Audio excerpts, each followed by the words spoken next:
স্বপ্নের মতো সুন্দর এই পদ্মবিল। পদ্ম ফুলের টানে ফুল পেয়ে মানুষেরা প্রতি সিজনে ছুটে আসে এই পদ্মবিলে। আপনি যদি ফুল পছন্দ করেন আপনিও ঘুরে আসতে পারেন এই পদ্মবিল থেকে। এই ভিডিওতে কিছু তথ্য আপনাদের দিব যাতে আপনাদের পদ্মবিলে যে স্ক্যামের শিকার না হতে হয়। প্রতি সিজনে এই পদ্মবিলে খুলনা এবং খুলনার বাইরে থেকে প্রায় 80% মানুষ যায় এই পদ্মবিলে পদ্মফুল দেখার জন্য। অনেকেই প্রশ্ন করেন এবার পদ্মবিলে পদ্মফুল হয়েছে কিনা এবং আমরা কিভাবে এত ফুল একসঙ্গে পেলাম, সকল তথ্য দিব এই ভিডিওতে। Hello everyone, I am Hasib Emon. আমরা কিভাবে গেলাম এই পদ্মবিলে? আমরা প্রথমে খুলনার জেলখানা ঘাটে আসলাম। জেলখানা ঘাটে আমরা ফেরিতে করে আমাদের বাইক পার করলাম। আমরা বাইক নিয়ে যাচ্ছি। আপনারা চাইলে লেগুনা অথবা বাস অথবা সিএনজি নিয়ে আপনারা তেরোখাদা বাজারে যেতে পারেন। যাবার পথে দেখবেন গ্রামের মধ্য দিয়ে আঁকাবাঁকা সুন্দর রাস্তা অনেক ভালো থাকার কারণে আপনাদের যাবার পথে কোনো পেরেশানি হবে না। তেরোখাদা বাজার আসতে 25 থেকে 30 মিনিট সময়ের প্রয়োজন হবে। এইখান থেকে 30 টাকা ভাড়া দিয়ে আপনারা 2 কিলোমিটার দূরে এই পদ্মবিলে আসতে পারবেন। দোকানের পাশে আপনাদের বাইক অথবা গাড়ি রাখতে পারবেন রাস্তার পাশে। পদ্ম ফুল দেখতে হলে আপনাদের এই ডিঙি নৌকা ভাড়া করতে হবে। ডিঙি নৌকাতেই করে আপনারা মধ্যবিলে যেয়ে এই ফুলের দেখা পাবেন। ফুল দেখার জন্য এই ডিঙি নৌকা ভাড়া করতে যাওয়ায় মানুষ হয়রানির শিকার হচ্ছেন। নির্দিষ্ট কোনো ভাড়া তালিকা না থাকার কারণে তাদের ইচ্ছে মতো বিভিন্ন সময় বিভিন্ন মূল্য তারা নির্ধারণ করতেছে।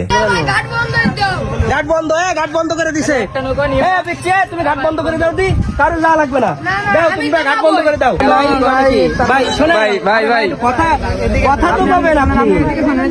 কত দূর থেকে আসছি, কথা বলবেন না? আপনি কথা বলবেন। নৌকা রাখছেন কেন ভাই? এ ধরনের ঝামেলা দেখে আমরা ড্রোন উড়ায় দেখলাম যে আসলে কি পরিমাণ ফুল এই বিলে ফুটেছে। ড্রোন ওড়ানোর পর দেখুন এই বিলে কিন্তু তেমন কোনো ফুলই দেখা যাচ্ছে না। এখানে আপনারা দূর দূরান্ত থেকে কষ্ট করে আসলে তেমন কোনো ফুল দেখতে পারবেন না। আপনাদের আশা আকাঙ্ক্ষা সব হয়ে যাবে মাটি। এখন সিদ্ধান্ত আপনার। দূর দূরান্ত থেকে এসে এই ডিঙি নৌকায় অতিরিক্ত ভাড়া দিয়ে আপনি এই ফাঁকা বিলে ঘুরবেন নাকি আপনি ঘুরবেন না। নৌকার মাঝিরা শুধুমাত্র আমাদের সাথে এমন আচরণ করে, তবে তেরোখাদার কিছু মানুষ আমাদের সঙ্গে যে আচরণ করেছে তা মনে রাখার মতো। তেরোখাদার মানুষ যে অতিথি আপ্যায়নে সেরা তারা বুঝিয়ে দিল। 10 থেকে 15 মিনিট এই ডিঙি নৌকাতে চড়ে আমরা চলে আসলাম এই মধ্যবিলে। এখানে এসে আমরা খুব বেশি ফুলের দেখা পেলাম না। স্থানীয় লোকেরা বলতেছিল এবার নাকি এই পদ্মবিলে ফুলের সংখ্যা খুবই কম। আমরা গিয়েছিলাম অন্য একটি বিলে এবং ঘুরে ঘুরে খুঁজে খুঁজে আমরা অল্প কিছু ফুল পেয়েছিলাম। তবে আর কিছুদিন পরে এই ফুল বেশি ফুটতে পারে অথবা নাও ফুটতে পারে। আপনারা যারা এই পদ্মবিলে যাবেন এখানকার স্থানীয় কিছু মানুষের সঙ্গে পরিচয় থাকলে